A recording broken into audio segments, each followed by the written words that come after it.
Hi, this is Chico Resch. You are listening to the Let's Go Devils podcast on the Primetime Radio Network. Happy Devils Thursday. This is Game Day Live, coming to you live from American Whiskey's attic and Chicago, Illinois, where the newly married Vinnie Parise is right now. Streaming live on Facebook Live, YouTube Live, X Live, Twitch, and now on Instagram Live on the Let's Go Devils Network as the Devils take on the Tampa Bay Lightning tonight at The Rock. Big things happening. Somebody's making his debut. Also some news about the New Jersey Devils. Welcome. Vinnie, I hadn't seen you in the last few days. How are you, my friend? I'm doing very good, Sam Wu. I'm back. I'm ready to roll.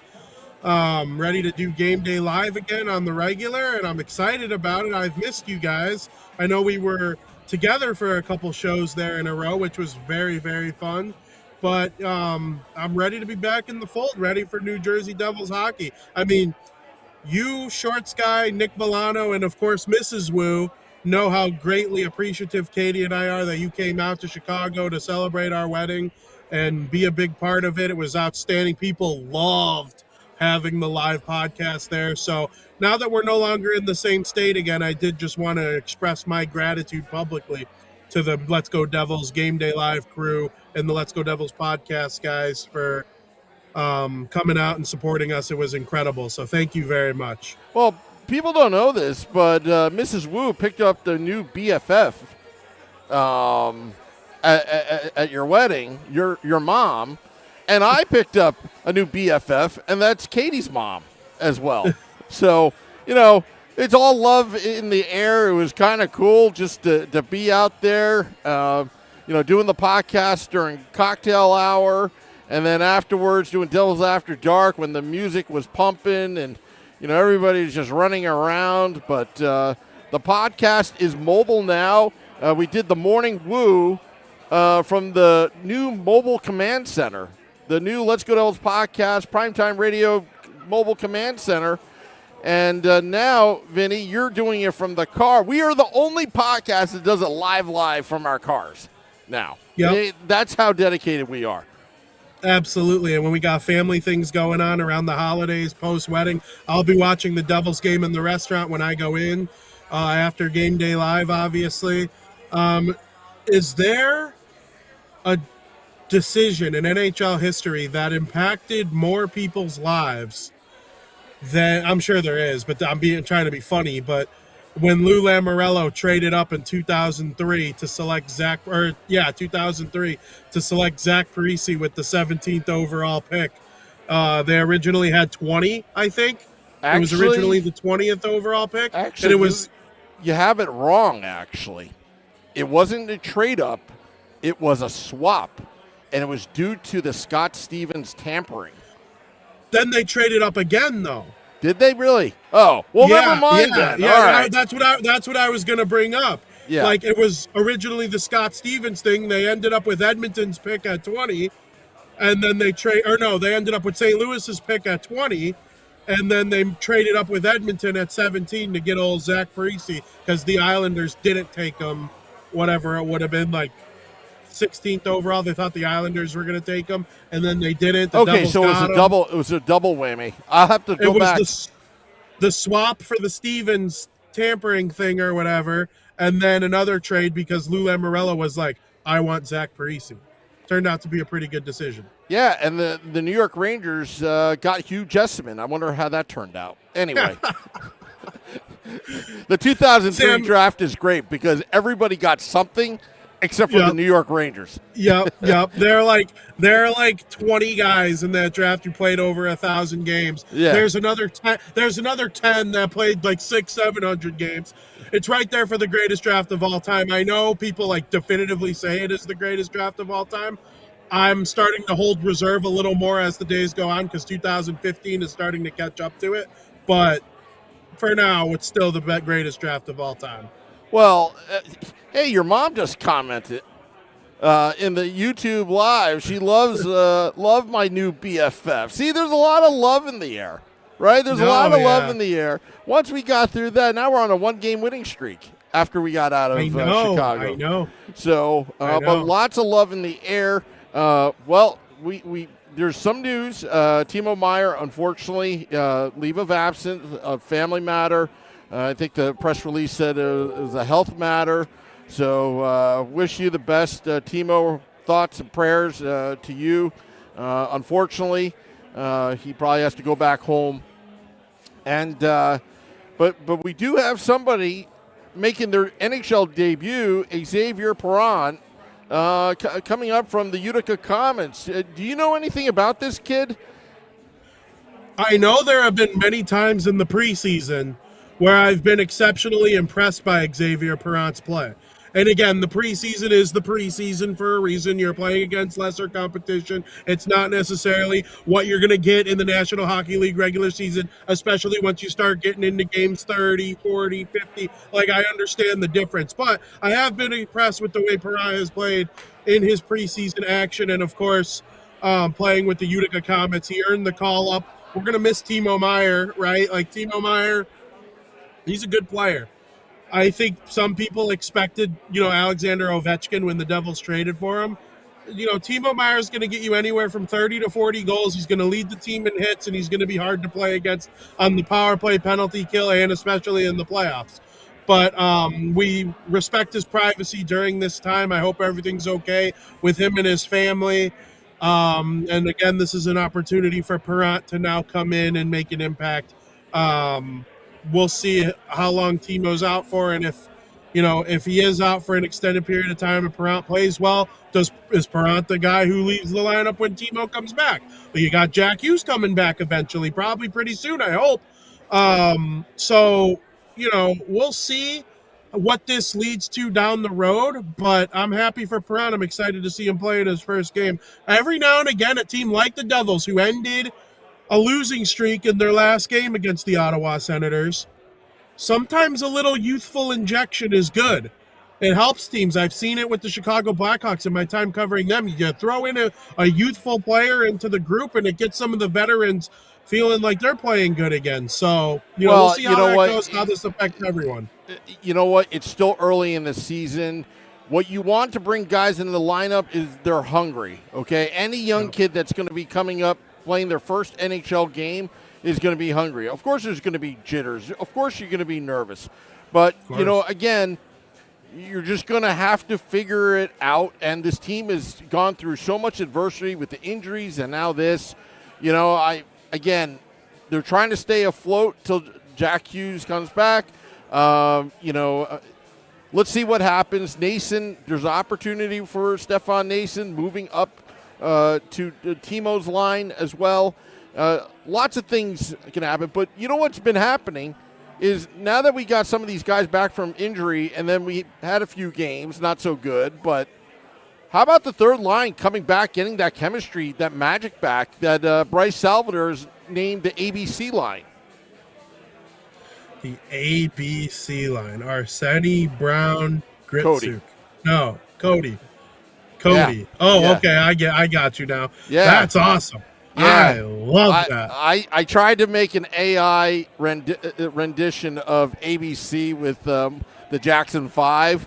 Didn't have enough time to do some edits on that, but it's coming. It is the lyrics. If you read the lyrics, Vinny, it is really, really cool, actually. I am so excited to hear that. Yeah. That is awesome. The Yeah. ABC line, the New Jersey Devils third line, featuring Arsenio Gritsuk, Connor Brown, and Cody Glass. That's awesome. Yeah. That reminds me, that's like the HBK line when the Pittsburgh Penguins had Hagelin, Bonino, and Kessel. And it was the HBK line. Like, I love that. The little acronyms for there. You had the crash line, of course. That's awesome. Very, very cool. Yeah. So, with that said, Vinny, all right, so we got this line.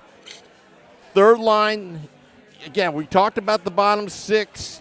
Things happened, some injuries. We had Connor Brown out. We had Cody Glass out. We were moving players all around. But Gritsuk going up to the first line at times. I think Ritzek is most comfortable on that third line with his line mates. That, again, all these trade rumors, the Quinn Hughes saga, put that aside, you really still need to get Ryan O'Reilly as a New Jersey Devil for the leadership, the toughness, the experience, and depth. It checks all the boxes. For needs right now, they need O'Reilly. They need that winger for Jack Hughes. Will that winger come this season? You hope so. It's a lot of money you have to move around. But the whole Quinn Hughes thing has just thrown a monkey wrench into everything. Because Fitzy right now, I was reading Frank Saravalli's tweet earlier comparing it to the game of Monopoly where, you start to form your houses and then your hotels, but it's always hard to fill up all three of your properties with all hotels, and that's what's happening right now. If you read between the lines what Frank Saravalli is saying, it all comes down to cap space and money. How do you figure that out? I think Tom Fitzgerald's time, me personally, is better spent trying to figure out how to get Ryan O'Reilly and a winger to New Jersey. Yeah, simply because if Quinn wants to play with his brothers that bad, he'll come in 2 years. So why would you sell the farm? That's my thing. And by then you won't have to trade Dougie Hamilton because he'll already be gone. You won't have to trade Andre Palat because he'll already be gone. That's almost $20 million in cap space, or it's $15 million in cap space right there. Let me stop you there, because we just had an incident with the New York Mets. Edwin Diaz leaving. One of the reports was the Dodgers traded for Edwin Diaz's brother from Cincinnati, and then what happened was when a couple things happened and he kept glowing about that team, could that happen if Quinn goes to a certain franchise and suddenly mindset changes in that year and a half?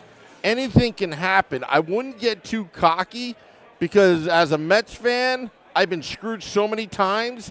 Now I'm looking at the New Jersey Devils. I know it's a different sport, different franchise. I'm feeling that anxiety right now. Don't chance it. Look what happened when Lou Lamoriello, the infamous fax machine in 2003 when he missed out on Rob Niedermeyer. What impact that had of moving Scott Niedermeyer to the Anaheim Ducks when he was an unrestricted free agent. So I just want to warn everybody about that. However, I've been reading the rule book, and I'm not a lawyer like the law offices of A.J. Visco, but I did find a salary cap loophole, not ethical, but I found a salary cap loophole to make it work. Do you know how? I was going to say, are you going to share? Yes. I don't condone this, but I found a loophole. Because of, the Timo Meier thing, I'm thinking, okay, does family leave count against the cap? It does. But you know what doesn't count against the cap? Sending one of the players to rehab for 4 to 5 months. Okay. So throw a party, get one of these high-priced guys busted, send them along on a vacation for 4 or 5 months, then bring them back for the playoffs. Got it. That's okay. the loophole that I was reading. I know Mrs. Wu is probably like, you're reading for loopholes when you should be taking out the garbage today. Okay, fine. But I was reading these. I was like, it can't be that easy. And be like, look, we'll talk you up. Maybe you get a Masterson trophy out of it. I shouldn't joke that, but I shouldn't joke about that. But the substance abuse policy does not count against the cap, believe it or not. Interesting. Yeah. The thing you have to remember is now, starting this year, your playoff roster, not your roster as a whole, but the game lineup, the dressed lineup, has to be under the salary cap starting this year.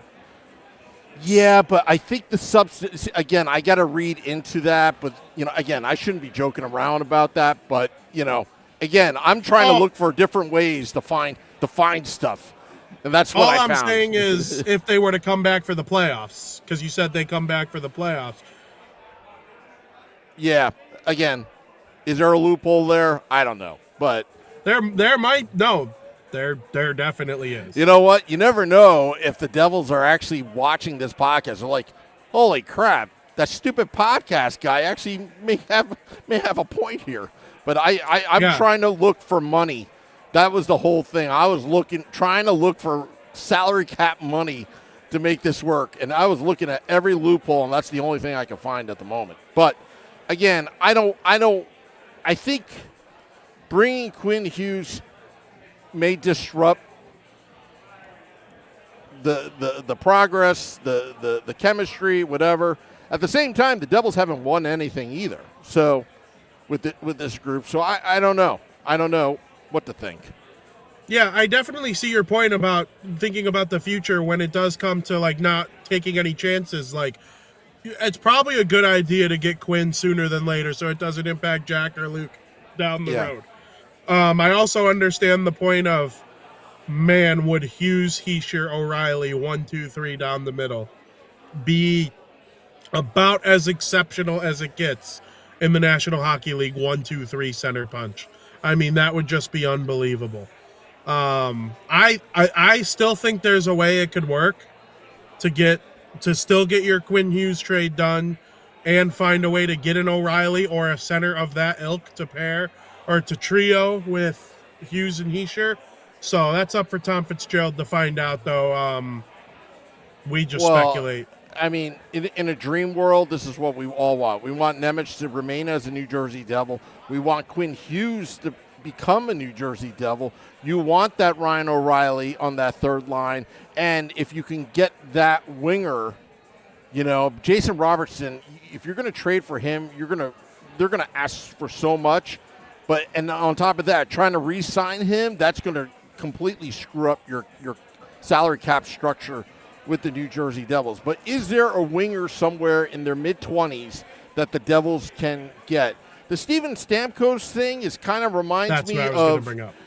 It kind of reminds me of Markstrom and Jake Allen. It's kind of like a stopgap till you find that player, that like getting that proven veteran, but to get that. But again, I don't know about that. I just don't know about that at all. Is that where they're at with the winger, though? Because, like, everyone wants Quinn Hughes, everyone wants O'Reilly. And you already traded for Timo Meier, you have Jesper Bratt. For that other winger, that, like, number 3 winger on the team, if you will, the third best winger on the team, is 1 or 2 year stopgaps kind of where you're at? As far as until the salary cap goes up more, or until Dougie Hamilton and Andre Palat are gone. Like, that might be where you're at right now, is to, like, that's what you have to settle for when it comes to the winger, is a guy like Stamkos. It has to be, because, you know, Chico Resch brought this up during preseason. We're supposed to review this every 10 games. Honestly, when the Devils were playing in the beginning of the season, and I know it's the beginning of the season, they were winning games without that. They started 13-4-0. Yeah, and how were they winning? How were they winning games? That third line was healthy, and they were scoring. Okay? Yep, and Jack Hughes was unbelievable, too. Yeah. Bottom 6 is really the key here. You bring in O'Reilly, you move Cody Glass to the fourth line. It's a fourth line in name only. You basically can roll 4 lines. You can wear out opponents. You can apply the pressure. Defensively, it even works, because when you're applying that much pressure, if the puck is in the offensive zone, that's your best defense. It takes a lot off of the young kids like Nemec, that's playing big minutes. Even the older veterans like Brendan Dillon playing these top minutes so early in the season, making up for Brett Pesce out and Kovacevic out and a lot of guys out, and they're banged up right now. Rolling 4 lines is so important. I suggest getting O'Reilly should be your top priority over Quinn Hughes and that winger. The second thing should be that winger, but that Quinn Hughes thing, it's got to be something that's workable with the Devils salary cap, and there's simply no money there. There's no movement clauses with all these top guys that are making big bucks. It's almost an impossible situation, and that's why when Frank Saravalli put out that post on X, it's almost an impossible situation. Like, how do you get that to the finish line? And that's where they're at right now. The Vancouver Canucks are probably pissed because they're saying, Fitzy, make a move, do something. And Fitzy's probably like, there's no money here. What am I supposed to do? Jim Rutherford, as what Lyle Richardson said on the podcast on the State of the Fan address presented by pucksandpitchforks.com, he said Rutherford is an impatient guy. He's like your typical, entitled, old school hockey guy. Yeah. Yep. And he wants it now, but it doesn't fit Fitzy's timeline. That's the problem. Yeah, I totally understand that. I don't know why the car is making so many noises. And when you bring up the 4 lines thing, right? Yeah. I think when you got Hughes, Heischer, O'Reilly, Glass, which one of those lines would you feel uncomfortable with taking a defensive zone draw? Taking a None defensive? Hughes would probably be the only one that even you might have the slightest, because you'll just save him for an offensive zone draw or a shift change. But even Jack Hughes, he can take the puck away from opponents. He's a takeaway guy. I'm not necessarily handing him a Selke trophy anytime soon, but it's like he's bad. I don't know where you fit Glendening there, because Glendening has been winning faceoffs and then getting off the ice. I mean, that's.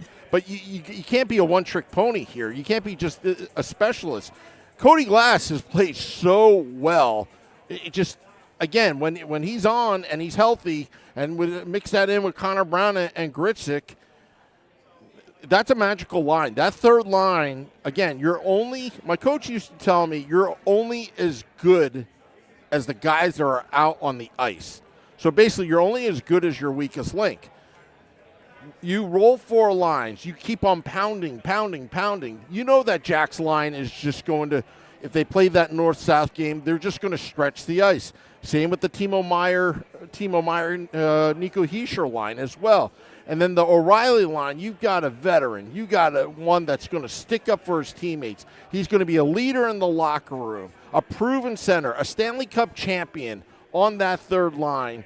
And then the fourth line, again, is Palat going to be still around for that fourth? I don't know. Probably not. I mean, you brought up Glendening. You could treat him the way they treated Haula. And Haula's a little bit of he's a lot better player than Glendening, at least back in the day. But Haula, he would play wing but take draws. Yep. So, there are a lot of options when it comes to that kind of thing. I just wanted to sneak that comment in there. Yeah, we got a lot of comments in the YouTube live, and I'm looking at the Instagram live as well. Just people just commenting. It's going so fast right now. It's hard to keep up, folks. So we'll get to your comments. But before that, let's get to your predictions, because we got to get out of here soon, Vinny. It's been we've been on for a while. Boy, time flies when you're having fun talking hockey. It's been a while, Vinny. Since last Saturday, so let's get your predictions. But Vinny, what's your predictions for this game? So, get your predictions in the chat right now. I want to see as many as I can get, because I'm not really seeing any. There are a lot of comments. I see someone say about the no move clause for Hamilton. No move clauses can be waived, and they have been waived, and they will be waived. O'Reilly does not have one, though, which should be noted. But Barry Trotz has said that it's a type of thing they'll respect him when they trade him. My prediction for this game against the Tampa Bay Lightning, the Devils are underdogs in the gambling world, which they're not underdogs often. They kind of have been since Jack Hughes got hurt, but for the most part, they're mostly the favorites. But against a team like Tampa, who's good, they bounce back a lot. I believe they're 1-1-0 against each other so far this year. Each team kind of blew the other out once. This one will probably be a lot closer if hockey goes the way it normally does. I'm going to say 4-3 New Jersey Devils victory. Wow. Okay, well, that matches a couple scores here in the YouTube Live. Selected Boy says 4-3 Devils. Ted says 5-4 Devils. Max says Lenny Amihaho, 20 games played, 4 goals, 2 assists. He also texted me the stats for Xavier Perrant, who's making his debut today. 20 goals through Utica, 6 goals, 6 assists, 12 points, 35 penalty minutes, -5 rating. But Utica's been struggling all year. Getting back to the YouTube Live, your scores. Let's see here. 4-1 Tampa, says Meadowlander. Again, a lot of reverse psychology from some of these folks, I'm assuming. Michael Hayes says 4-3 Devils, overtime, Brack game-winning goal. He's due for a goal. My heart says 4-2 Devils. My head says 7-2 Bolts, says Max. But remember, the Tampa Bay Lightning, I don't know if you heard, Victor Hedman's not playing tonight. Their defense is decimated right now, from what I understand. So, just keep that in mind when you're thinking about it. Would Hamilton waive his no movement clause, though? Yes, they can be waived, but there's a reason. Needs to be a reason to do that. What it would be? We'll discuss that at a later time. Always something 17, but good point. 5-3 loss, says Dag for Hansen.